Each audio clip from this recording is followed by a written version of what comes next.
Each and every single one of us has the power to create a new story.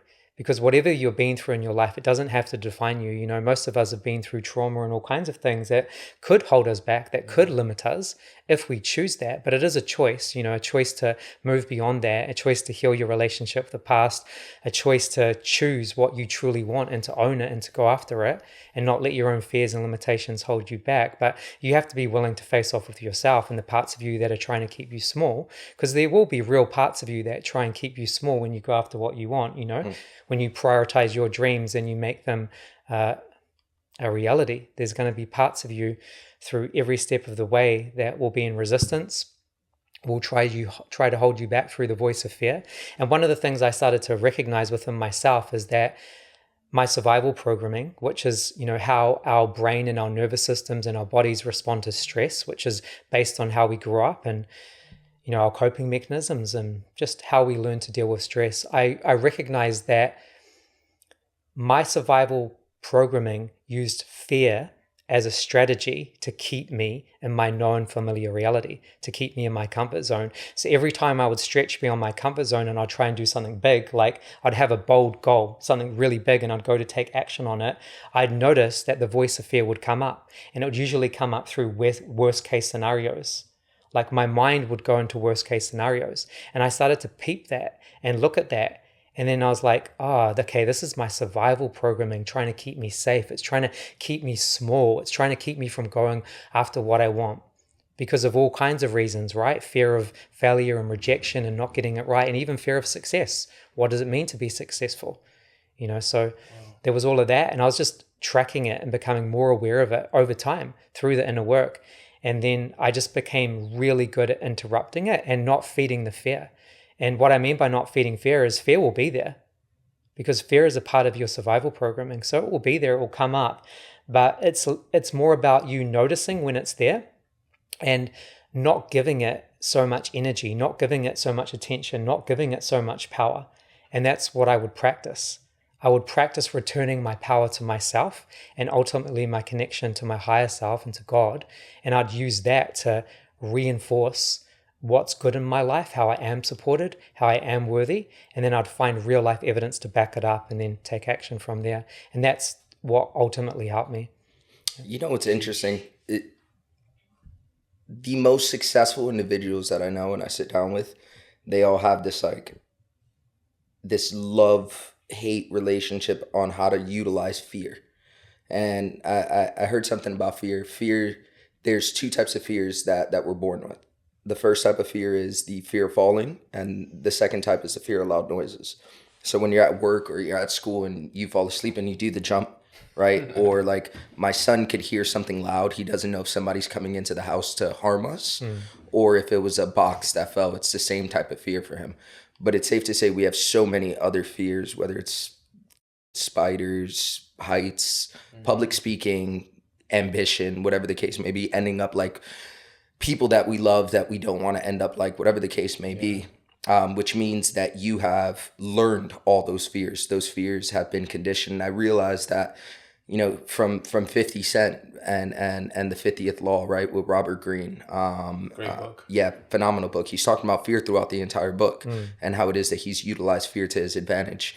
I think that's something that a lot of people, all of us have it in common. We're scared of this. And some of us are conscious of what it is that we're scared of. Some of us have no idea what it is that we're scared of. We just feel the sense of fear at all times that leads to anxiety and so many different feelings. Where did you, what practice would you give somebody for somebody that is like, all right, cool, I want to turn this fear into a superpower, man, because essentially that's what it is that all these successful people have in common. Yeah, well, you already know for what it is for me. It's breathwork.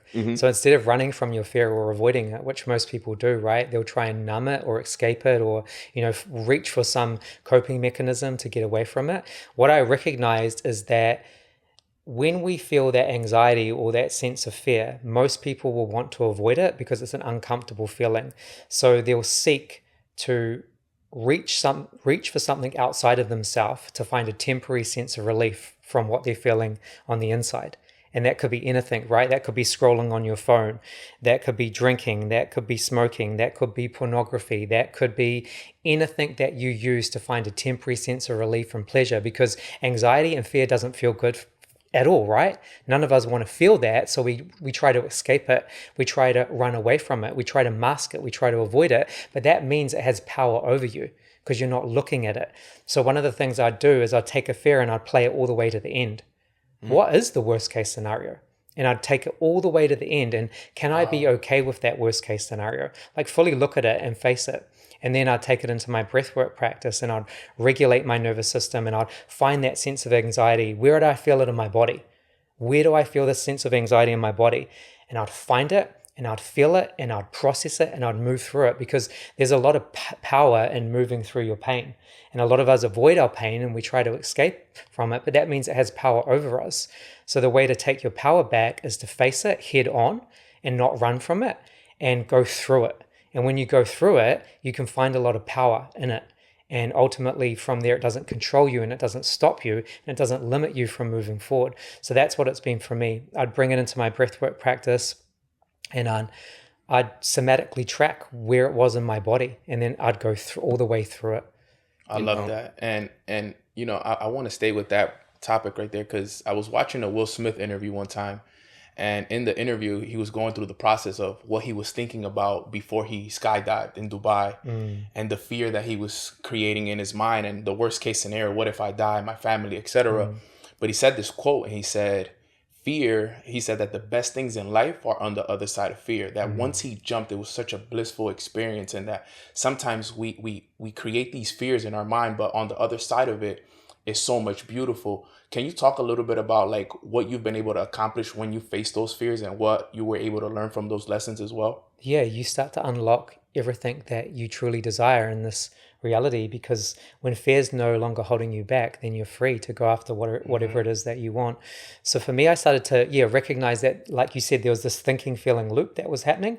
Like the more I thought about fear from a disempowering way, like it had power over me, then that would generate negative feelings in my body, or uncomfortable feelings like anxiety, like you talked about. And then I recognized the more I thought about this, the more anxious I felt. And the more anxious I felt, the less I wanted to do it, right? So it was like holding me back. So I was like, hey, I'm gonna do the opposite. I'm gonna be with this anxiety and I'm gonna play the worst case scenario all the way to the end, and I'm gonna track how I feel. And then I'm gonna accept that. I'm gonna find acceptance with that. Can I accept that if this is the worst case scenario, will I be okay with that? Can I be okay with that? And I'd find acceptance with it. And then from there, I'd go out there and I'd take bold action. And what happened to me through that process is I was able to start to prove to myself what I wanted was truly possible. And when I started to see results, like doors were open, opportunities were coming, synchronicity was happening, then I would get into a flow state with it. Yeah. Because fear blocks your connection to your own life force. Fear will block a flow state.